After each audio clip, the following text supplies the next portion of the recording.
Hier oor Kersfees en die groot dae kry ek toe 'n opdrag om sosaties te maak.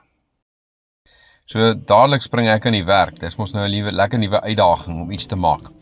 Hoender is die opsie. Hy braai mos nou lekker vir sosaties en by dit was die opdrag, ons wil nie lank wag vir die kos nie.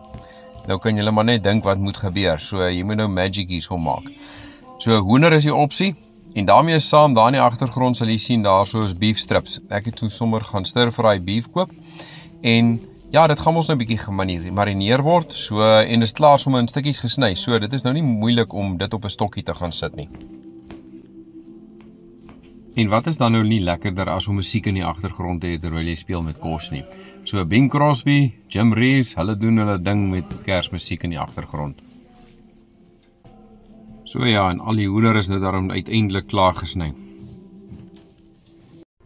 Die lekkerte van wat ek doen met kos is dat ek kyk wat ek in die kas het en daarmee kombinasies maak.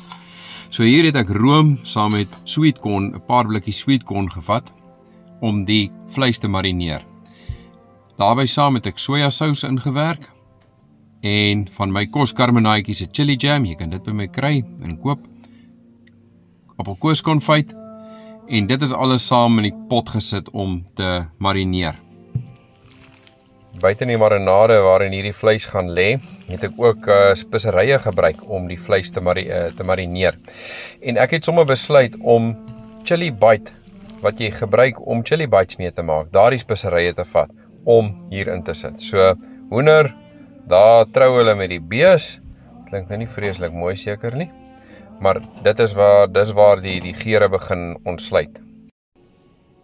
So 24 uur later, haal ek dit uit. Ek het alreeds butternut geblancheer om op die stokkie te sit en so is daar ook sampioene en lekker klein uitjies en lieflike gedroogde perskes.